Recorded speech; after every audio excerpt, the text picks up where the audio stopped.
ಸ್ವಾರ್ಥವಿಲ್ಲದ ಶರಣಾಗತಿಯೇ ಭಕ್ತಿ. ರಾವಣನನ್ನು ಸಂಹಾರ ಮಾಡಿ ಸೀತೆಯೊಂದಿಗೆ ಅಯೋಧ್ಯೆಗೆ ಮರಳಿ ಪಟ್ಟಾಭಿಷಿಕ್ತನಾದ ಶ್ರೀರಾಮ ಪವನಪುತ್ರ ಹನುಮಂತನನ್ನು ಕುರಿತು, ಹನುಮಂತ ರಾವಣನನ್ನು ಸಂಹಾರ ಮಾಡಿ ಸೀತೆಯನ್ನು ಮರಳಿ ತರುವಲ್ಲಿ ನಿನ್ನ ಪಾತ್ರ ಅಪಾರವಾದುದು. ನಿನ್ನ ಕರ್ತವ್ಯಪರತೆ, ಸ್ವಾಮಿ ನಿಷ್ಠೆಗೆ ನಾನು ಮಾರು ಹೋಗಿದ್ದೇನೆ.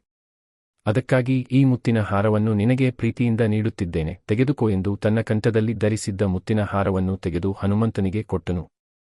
ಶ್ರೀರಾಮ ಕೊಟ್ಟ ಮುತ್ತಿನ ಹಾರವನ್ನು ಭಕ್ತಿಯಿಂದ ಸ್ವೀಕರಿಸಿದ ಹನುಮಂತ ಆ ಹಾರದಲ್ಲಿದ್ದ ಒಂದೊಂದೇ ಮುತ್ತುಗಳನ್ನು ಅತ್ತಿತ್ತ ಸರಿಸುತ್ತ ಕೈಯಿಂದ ಉಜ್ಜುತ್ತಾ ತಿರುಗಿಸಿ ಮುರುಗಿಸಿ ನೋಡತೊಡಗಿದ.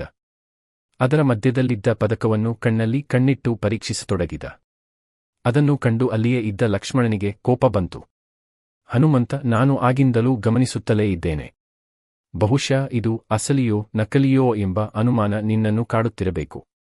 ಅದಕ್ಕೆ ಮತ್ತೆ ಮತ್ತೆ ಪರೀಕ್ಷಿಸುತ್ತಿರುವೆ. ಇದು ನಕಲಿ ಹಾರವಲ್ಲ, ಅತ್ಯಂತ ಬೆಲೆ ಬಾಳುವ ಮುತ್ತಿನ ಹಾರ. ಇದರ ಬೆಲೆ ನಿನಗೆ ಹೇಗೆ ತಿಳಿಯಬೇಕು? ಅದಕ್ಕೆ ಅಲ್ಲವೇ ಹೇಳುವುದು, ಮಂಗನ ಕೈಗೆ ಮಾಣಿಕ್ಯ ಕೊಟ್ಟ ಹಾಗೆ ಎಂದು ಹೇಳಿದ. ಲಕ್ಷ್ಮಣ, ಈ ಮುತ್ತಿನ ಹಾರ ಅಸಲಿಯೋ ನಕಲಿಯೋ ಎಂದಾಗಲಿ, ಅಥವಾ ಇದು ಎಷ್ಟು ಬೆಲೆ ಬಾಳುವುದೆಂಬ ಉದ್ದೇಶದಿಂದಾಗಲಿ ನಾನಿದನ್ನು ಪರೀಕ್ಷಿಸಲಿಲ್ಲ. ಬದಲಿಗೆ ಈ ಮುತ್ತಿನ ಹಾರದಲ್ಲಿ ಎಲ್ಲಾದರೂ ಒಂದು ಕಡೆ ರಾಮನ ಹೆಸರಿದೆಯೇ ಎಂದು ಪರೀಕ್ಷಿಸುತ್ತಿದ್ದೆ. ಏಕೆಂದರೆ ನನಗೆ ರಾಮನಾಮ ಈ ಮುತ್ತಿನ ಹಾರಕ್ಕಿಂತಲೂ ಮಿಗಿಲಾದುದು. ರಾಮನಾಮದ ಬಲವೊಂದಿದ್ದರೆ ಸಾಕು, ನನಗೆ ಮತ್ತಾವುದೂ ಬೇಡ ಎಂದ ಹನುಮಂತ ಅಷ್ಟೇ ವಿನೀತನಾಗಿ. ಹನುಮಂತನ ಮಾತನ್ನು ಕೇಳಿದ ಲಕ್ಷ್ಮಣನಿಗೆ ತನ್ನ ತಪ್ಪಿನ ಅರಿವಾಗಿ ತನ್ನ ಬಗ್ಗೆ ತನಗೆ ನಾಚಿಕೆಯಾಯಿತು. ರಾಮ ಭಕ್ತಿಗೆ ಹೆಸರಾದ ಹನುಮಂತ ರಾಮನನ್ನು ತನ್ನ ಹೃದಯ ಮಂದಿರದಲ್ಲಿ ನೆಲೆಗೊಳಿಸಿಕೊಂಡಿದ್ದಾನೆ. ರಾಮನಿಗಾಗಿಯೇ ತನ್ನ ಬದುಕೆಂದು ತಿಳಿದು ತನ್ನ ಜೀವನವನ್ನು ರಾಮನ ಸೇವೆಗಾಗಿಯೇ ಸವೆಸಿದ್ದಾನೆ. ಅವನ ಪಾಲಿಗೆ ಎಲ್ಲವೂ ರಾಮನೇ ಎಂಬ ವಿಷಯ ತಿಳಿದಿದ್ದರೂ ನಾನು ಹನುಮಂತನ ಮೇಲೆ ವೃಥಾ ಅನುಮಾನಪಟ್ಟು ತಪ್ಪು ಮಾಡಿದೆ. ಮುತ್ತಿನ ಹಾರಕ್ಕೆ ಬೆಲೆ ಕಟ್ಟಬಹುದು, ಆದರೆ ರಾಮನ ಬಗ್ಗೆ ಹನುಮಂತನಿಗಿರುವ ನಿಜ ಭಕ್ತಿಗೆ ಬೆಲೆ ಕಟ್ಟಲು ಸಾಧ್ಯವೇ? ಇದು ನನಗೆ ಹೊಳೆಯಲಿಲ್ಲವಲ್ಲ ಎಂದು ಪರಿತಪಿಸಿದ. ನಿಜವಾದ ಭಕ್ತಿಯನ್ನು ಹಣದಿಂದ ಅಳೆಯಲು ಸಾಧ್ಯವಿಲ್ಲ, ಬೆಲೆ ಕಟ್ಟಲು ಸಾಧ್ಯವಿಲ್ಲ, ಏಕೆಂದರೆ ಅದು ಬೆಲೆಗೆ ಮೀರಿದ್ದು. ಹೊರಗಿನ ಆಡಂಬರಕ್ಕಿಂತ ಅಂತಃಕರಣಕ್ಕೆ ಸಂಬಂಧಪಟ್ಟಿದ್ದು. ಹೊರನೋಟಕ್ಕಿಂತ ಒಳನೋಟದಿಂದ ಕಂಡುಕೊಳ್ಳುವಂಥದ್ದು. ಸ್ವಾರ್ಥವಿಲ್ಲದೆ ಶರಣಾಗತಿಯಿಂದ ಕೂಡಿರುವಂತಹುದು. ಒಂಟಿತನ ಶಾಪವಲ್ಲ. ಸಾಂಕ್ರಾಮಿಕ ರೋಗದಿಂದಾಗಿ ಕುಟುಂಬದ ಸದಸ್ಯರೆಲ್ಲರನ್ನೂ ಕಳೆದುಕೊಂಡು ಒಂಟಿಯಾಗಿದ್ದ ಆಕೆಗೆ ಜೀವನ ಸಾಗಿಸಲು ಯಾವುದೇ ಆರ್ಥಿಕ ಅಡಚಣೆಯಿರಲಿಲ್ಲ. ಮನೆಯಲ್ಲಿ ಶ್ರೀಮಂತಿಕೆ ತುಂಬಿ ತುಳುಕಾಡುತ್ತಿತ್ತು. ಆದರೂ ಮನಸ್ಸು ಖಾಲಿಯಾದಂತೆನಿಸುತ್ತಿತ್ತು. ದಿನ ಕಳೆದಂತೆ ಒಂದು ರೀತಿಯ ಖಿನ್ನತೆ ಆವರಿಸಿಕೊಳ್ಳತೊಡಗಿತು. ಜೀವನವೇ ಬೇಡವೆನ್ನಿಸಿಬಿಟ್ಟಿತು. ಆದರೆ ಸಾಯಲು ಧೈರ್ಯ ಬರುತ್ತಿರಲಿಲ್ಲ. ಏನು ಮಾಡುವುದು? ಯಾರಾದರೂ ಮನಃಶಾಸ್ತ್ರಜ್ಞರ ಬಳಿಗೆ ಹೋಗುವುದು ಒಳಿತೇನೋ ಎಂದುಕೊಂಡಳು.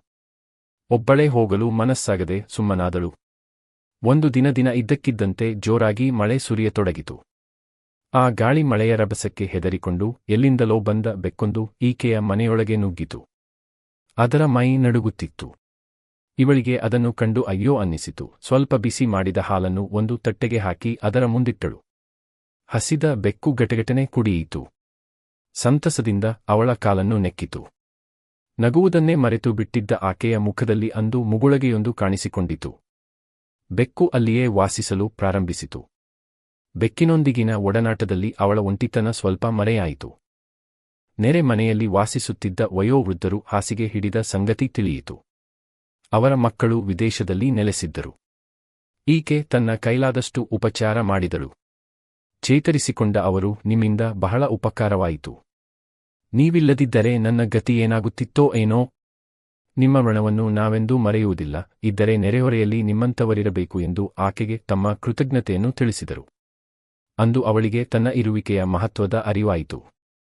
ನನಗಾಗಿ ಅಲ್ಲದಿದ್ದರೂ ಇತರರಿಗಾಗಿ ಬದುಕುವುದರಲ್ಲೂ ಅರ್ಥವಿದೆ ಎಂದು ಮನಸ್ಸನ್ನು ಬದಲಾಯಿಸಿಕೊಂಡಳು.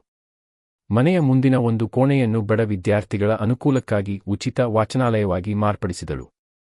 ವಿದ್ಯಾರ್ಥಿಗಳು ಪ್ರತಿದಿನವೂ ತಪ್ಪದೆ ಅಲ್ಲಿಗೆ ಬಂದು ಅದರ ಉಪಯೋಗ ಪಡೆದುಕೊಳ್ಳಲು ಪ್ರಾರಂಭಿಸಿದಾಗ ಖಾಲಿಯಾಗಿದ್ದ ಅವಳ ಮನಸ್ಸು ಹಾಗೂ ಮನೆ ಎರಡೂ ತುಂಬಿದಂತಾಯಿತು.